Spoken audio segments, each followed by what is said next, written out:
un honor estar con ustedes y especialmente agradecer a los valientes que continúan conectados después de una larga tarde de presentaciones muy interesantes. Hoy voy a tratar de compartirles sobre gobernanza creativa y trataré de ser bastante breve. Primero,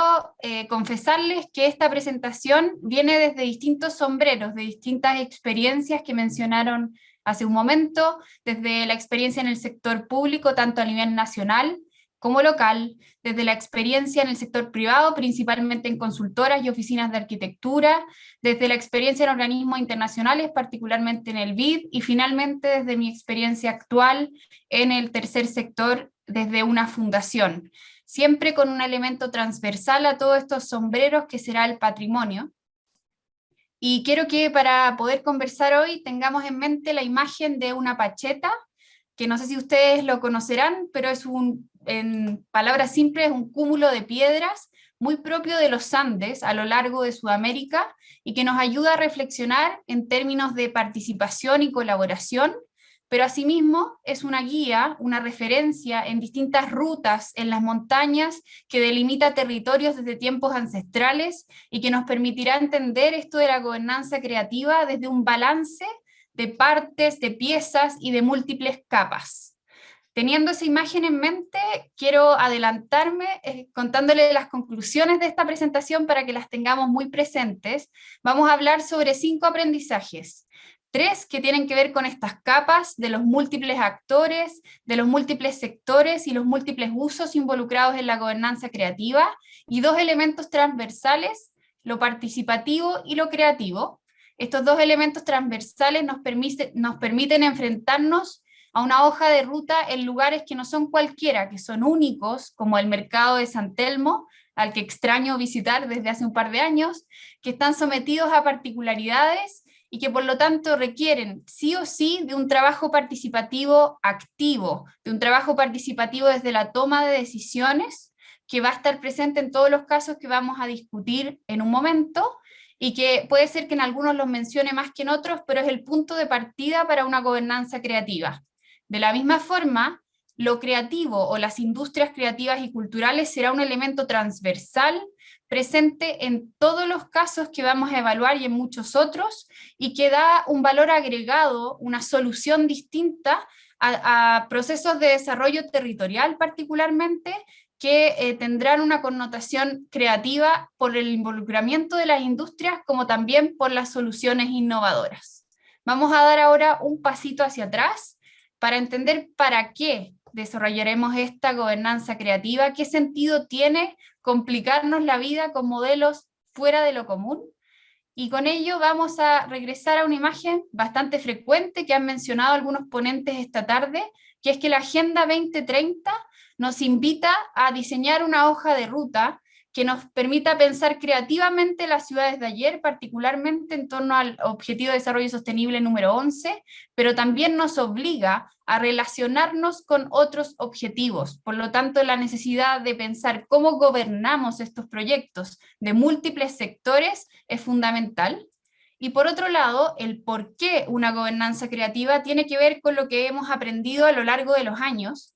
que el trabajo de silos, donde cada uno de nosotros actúa por separado, donde originalmente un actor desarrolla un proyecto y le informa a otros cómo lo va a hacer, no ha funcionado.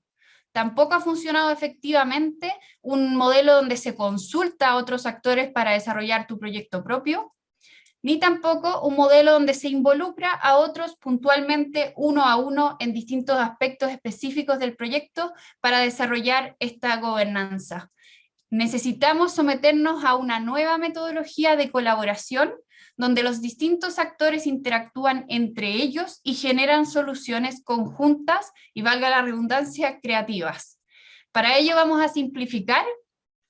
quiénes son las personas involucradas en 3 grandes grupos. El primer grupo es el sector público, el segundo el sector privado y el tercero la sociedad civil acotada al tercer sector o fundaciones, para ejemplificar en este caso, y siempre recordando que la gobernanza es una forma de gobernar, pero orientada hacia soluciones eficaces y adecuadas para fines específicos. Y continuando en esta simplificación de la gobernanza creativa, quiero que recordemos que el sector público se orienta principalmente a lo que está permitido, con una serie de normas, particularmente hacia la protección de los centros históricos, con una serie de instituciones y personas sometidas a múltiples reglas y con una acción mayormente orientada a largo plazo. Por otro lado, el sector privado se orienta hacia lo no prohibido, cuenta con gran parte de la inversión, tiene en el marco de la Agenda 2030 afortunadamente cada vez más empresas B, además trabaja bajo modelos de costo-eficiencia y diferenciación de mercado para ofrecer un valor agregado en relación a sus competidores, y finalmente, en general, tiende a tener una acción a mediano plazo. Y finalmente, el tercer sector, como una muestra de la sociedad civil, atiende a lo deseable, a una respuesta mucho más ágil, con menos burocracia, con menos impedimentos que los dos grandes actores previos, orientado hacia el bien público, generalmente bajo modelos más efectivos y ágiles de colaboración y con una acción a corto plazo conducente a permitir que los otros actores desarrollen medidas a mediano y a largo plazo. Para continuar con este esquema, vamos a abordar 3 casos, muy brevemente. El primer caso al interior del sector público, con una gobernanza creativa en el mismo caso que acaban de escuchar esta tarde, pero ahora desde otro lente, solamente mirando cómo la industria creativa y cultural de la arquitectura y el patrimonio pudieron desarrollar un modelo innovador que permitió desarrollar este proyecto. Luego, en segundo lugar, vamos a evaluar la estrategia público-privada del ecosistema creativo del Distrito Histórico de Panamá, que está recién saliendo del horno, así que no les contaré mayores detalles, sino que un modelo en términos generales que nos permita aprender y comparar. Y por otro lado, desde mi rol actual en fundaciones, les presentaré el proyecto Territorio Común, que es un programa de fortalecimiento comunitario que trabaja con diversas industrias creativas y culturales y que tiene como resultado un componente asociativo que facilita el desarrollo de las mismas industrias y, por sobre todo, el desarrollo sustentable de los territorios en que nos encontramos. Vamos con el primer caso. Ustedes ya escucharon de este caso, así que seré bastante breve, pero se orienta a entender que había una gran demanda de salud, donde más de 30.000 personas no contaban con una oferta de salud pública en la zona donde se ubica este edificio, y también 2 tendencias: por un lado la tendencia a salud preventiva, y por otro lado la tendencia a la protección del patrimonio en riesgo, años después de este gran terremoto que les comentaban los expositores anteriores. Y asimismo, este proyecto se enmarca en una problemática de desarrollo comunitario donde las comunidades demandan espacios para desarrollar sus actividades y su creatividad, y por otro lado, una solución que se desarrolla en este caso específico a través de la arquitectura de calidad. Vemos que los distintos actores que convergen bajo estas problemáticas son con fuerza el Ministerio de Salud a nivel nacional, pero también el gobierno regional y el municipio a nivel local, y por otro lado los privados que otorgarán la solución creativa. Quiero que nos detengamos un paso antes de la construcción del inmueble que ya nos comentaron, para entender que en cualquier modelo se hacen análisis de costo-eficiencia, es decir, se evalúan otras alternativas para poder demostrar que la inversión pública que se está desarrollando en el Sistema Nacional de Inversiones de Chile es valiosa en relación a otras alternativas. La alternativa 1 que vemos en el mapa es el inmueble patrimonial, que vemos que tuvo un excelente final, que ya nos han comentado, pero al mismo tiempo se evaluó otra alternativa muy cercana, a un par de cuadras de distancia, y es importante entender que en el relacionamiento de actores previo al desarrollo del proyecto, una negociación incluso con un actor relativo a transporte, porque algo de lo que ayudó a mover la aguja, a orientar la inversión pública hacia la recuperación del edificio patrimonial, es el costo usuario, principalmente atendiendo a un menor tiempo de viaje para este edificio. Como vimos anteriormente, este edificio tenía un desafío de funcionar metodologías de salud y patrimonio y de una coordinación intersectorial al interior del sector público y también al interior del mismo municipio, para buscar un proyecto unitario abordara tanto el edificio patrimonial como el edificio nuevo, donde la arquitectura contemporánea se pusiera a disposición para poner en valor lo existente. Y yo solo me voy a detener en 2 puntos específicos de incompatibilidades que se presentaron para trabajar bajo un modelo de gobernanza creativa al interior de este proyecto. Habían ciertos requerimientos de salud, como bien nos mencionaron, que no eran compatibles con el edificio patrimonial, y uno de los que fue más cuestionado fue el de las vías de escape no colapsables. Este inmueble de salud tenía que asegurar la entrada y salida de ambulancias. Por lo tanto, el proyecto que se desarrolla, que asegura la recuperación de un inmueble de conservación histórica, debía resolver esa problemática, y si lo llamáramos como una película, esta se llamaría Alguien tiene que ceder, donde finalmente salud gana y el patrimonio cede en cuanto elimina los remates del edificio para poder permitir el acceso y asegurar la reactivación de este patrimonio,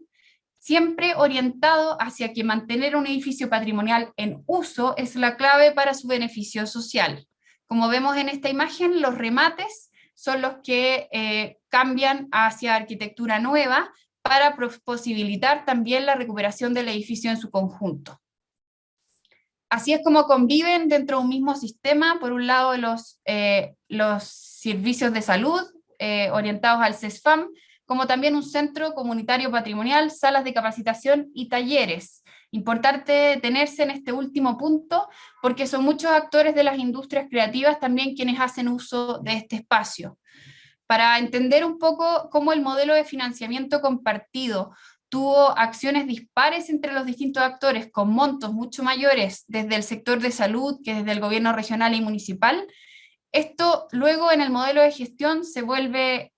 mucho más par, donde hay un modelo tripartito, donde la Dirección de Desarrollo Comunitario desarrolla la relación del centro comunitario, mientras la Dirección de Salud desarrolla los aspectos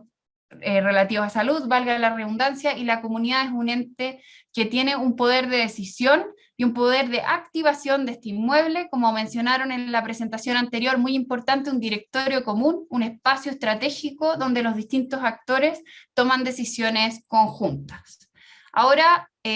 para vincular este sector público y salirnos de la escala del edificio, los invito a que veamos el segundo caso, el Distrito Creativo del Centro Histórico de Panamá, que como les mencioné es un proyecto que está en diseño muy reciente, que no podré revelar grandes detalles, pero sí vamos a analizar algunos de los principales aprendizajes del modelo. La apuesta es que lo creativo es distinto de lo recreativo y que Ciudad de Panamá busca ser un centro de clase mundial para la creación y el consumo cultural. Esta propuesta la desarrollamos con BOP Consulting y lo que hicimos fue acercarnos a muchas personas y preguntar qué actividades creativas deberíamos promover en un centro histórico. Como ustedes sabrán, muchas ciudades, y entre ellas Buenos Aires, han optado por centros temáticos, donde desarrollan una actividad, por ejemplo, en el Distrito Tecnológico, Distrito Audiovisual, Distrito de las Artes. En este caso, la respuesta fue unánime. El centro histórico debía acoger todas las industrias creativas y culturales como reflejo de que el centro fue una vez la ciudad toda y por lo mismo un espacio tendiente a sinergias entre distintas actividades. Eso nos llevaba a un modelo donde hay distintos actores involucrados, no solamente desde las diversas industrias creativas y culturales, sino también una fuerte presencia del sector privado, un Ministerio de la Cultura que es el promotor inicial de este proyecto, y 3 corregimientos con sus respectivas comunidades, autoridades y actores que actuaban en general de forma independiente, pero que convergen en este distrito creativo, como también una oficina del casco histórico que vela por la protección de los edificios de este espacio, y distintos creativos que ya habitan el lugar y ojalá otros por venir que pudiéramos atraer con este proyecto. ¿Quién gestiona un distrito creativo? Fue la segunda pregunta que nos hicimos en el caso de Panamá, siempre entendiendo que teníamos estos grupos clave que ya conversamos, donde el sector público se orienta a lo permitido. Este sector público, además, convivía con el sector privado, que buscaba lo no prohibido, y la sociedad civil, que buscaba lo deseable. Pero asimismo la visión del sector era distinta desde las distintas partes. Por un lado, el sector público leía este territorio como piezas político-administrativas separadas en corregimientos, donde cada corregimiento tenía sus distintos proyectos, sus distintos actores, etcétera. Y por lo contrario, el sector privado y la sociedad civil veía oportunidades en la relación de estas distintas piezas y en la relación entre los distintos actores. Es así como proponemos un modelo híbrido, público, privado y comunitario, que va a trabajar en los 3 corregimientos involucrados, con un sistema bastante flexible, que no es lo mismo que no planificado. Y para eso les voy a comentar que la gobernanza fue uno de las piezas claves que diseñamos en 2 etapas. Una primera etapa de gobernanza del distrito creativo a través de un foro, donde entre 12 y 24 miembros que viven, trabajan, representan el área, se reúnen y opcionalmente convocan a algunos expertos temáticos. Asimismo, este foro estaría liderado inicialmente por el que es el promotor del Distrito Creativo, que es el Ministerio de las Culturas, pero bajo criterios específicos de transparencia y rendición a todos los actores y con una hoja de ruta muy clara, con principios y objetivos comunes, orientados a la coordinación de acciones y a espacios significativos. Esto en concreto se visualizaría de esta forma, donde hay actores de los distintos sectores unidos en este foro público-privado, en una primera instancia de organización de lo que será un distrito creativo. Habría miembros del Ministerio de Cultura, miembros del gobierno local, dueños de grandes negocios, pequeños, medianos también, dueños de propiedades, representantes de la comunidad, creativos, instituciones culturales y universidades locales. Y luego desarrollaríamos 2 etapas, una fase piloto con este foro que les he mencionado, donde se haría un hub demostrativo en un espacio público o plaza, y le hemos sugerido, a partir de criterios técnicos y de procesos participativos, a la ciudad de Panamá, cuáles son estos espacios públicos más pertinentes, y asimismo en esta primera etapa un festival temático asociado a una problemática territorial que ya hemos diseñado como hoja de ruta con los distintos actores, para luego en una fase 2 desarrollar un corredor creativo donde convergen estos 3 corregimientos con financiamiento público y privado, muy de la mano de un modelo de lo que sería un Business Improvement District y de un modelo de distrito creativo público, para orientar servicios y acciones del foro, y que luego este foro se convierta en una especie de ONG con espacios anuales de participación cívica amplia. Esto nos lleva a entender cómo opera el tercer grupo, que es precisamente un proyecto diseñado y liderado por distintas ONG, que se llama Territorio Común. Este proyecto, como les adelantaba, es un proyecto de fortalecimiento comunitario que está liderado por 6 fundaciones: Colunga, Olivo, Mustakis, Avina, Ya y Fibra. Yo represento a la última fundación. Y en el fondo quería contarles que en términos de gobernanza creativa, este proyecto lo que diseña es un modelo de trabajo colaborativo, como verán, de 6 actores que diseñan el programa, para apuntar a reforzar el capital social y cultural existente en 4 territorios, con un plan de mejoramiento y un diseño en base a 3 a 4 ciclos. Esto es un modelo incremental donde se asignan montos menores a proyectos para otorgar todas las herramientas que luego permitan acceder a fondos públicos o privados de mayor alcance. Los 4 territorios están todos presentes en Chile, no me voy a detener en cuáles son porque pueden encontrar la información disponible, pero trabajamos también con fundaciones específicamente territoriales que están ubicadas en estos territorios, para poder desarrollar un modelo de gobernanza que a simple vista podría ser circular y un poco complejo, pero que tiene en el centro un directorio local, que es un espacio de trabajo público-privado, donde los vecinos, vecinas, organizaciones de barrio, comercios locales, el sector público local y las empresas del sector se reúnen para poder tomar decisiones de dónde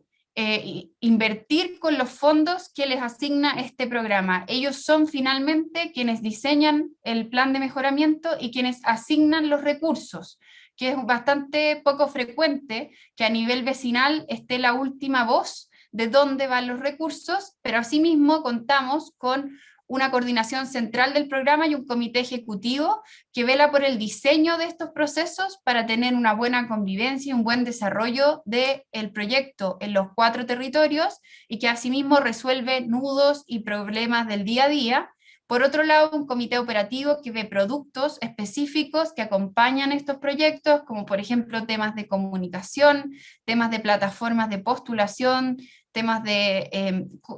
armar presupuestos, etcétera, y un comité asesor y un comité de socios que tiene una visión un poco más externa y que nos guía constantemente en sobre cómo desarrollar este proceso participativo para apoyar a las organizaciones de base que para nuestra sorpresa son principalmente asociadas a las industrias creativas y culturales sin tener ese foco como criterio de selección. El primer componente, como mencionaba, de este proyecto es el directorio local, que lo vimos al centro de la gobernanza. El segundo componente son fondos concursables, donde ustedes verán que hay elementos relativos a música, a circuitos muralistas, a temas de recreación, teatro, temas de gastronomía, etcétera, muy orientados a las industrias creativas, aun cuando el llamado fue mucho más amplio. Luego hay un componente de formación de liderazgos donde los distintos actores que desarrollan estos proyectos señalan cuáles son sus debilidades para seguir desarrollando proyectos y multiplicando su impacto en los territorios donde viven, y a esas debilidades atendemos con programas de formación específicos diseñados a medida. Y finalmente un cuarto componente muy interesante, que es una comunidad de aprendizaje, donde todos los actores que participamos de este proyecto nos reunimos para reflexionar cómo vamos avanzando en los 4 ciclos, generar una mejora continua, un ajuste constante de las metodologías que implementamos en los territorios y asegurar que la gran mayoría del presupuesto vaya directamente a los territorios y no a una burocracia de gestión del proyecto.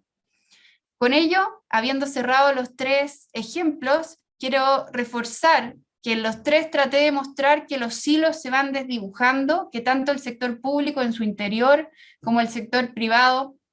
asociado al sector público y finalmente la sociedad civil y el tercer sector, han trabajado en modelos de gobernanza recientemente que permiten interactuar entre los distintos, que nos demuestran que la necesidad de trabajar con múltiples actores, con múltiples sectores, disciplinas y con múltiples usos incorporados en un mismo espacio es fundamental para poder de manera participativa y creativa responder a la Agenda 2030 con mayor agilidad y ojalá poder aportar a los centros históricos con nuevas soluciones, respetando siempre el valor de su historia y de su tradición de muchas décadas o siglos. Muchas gracias.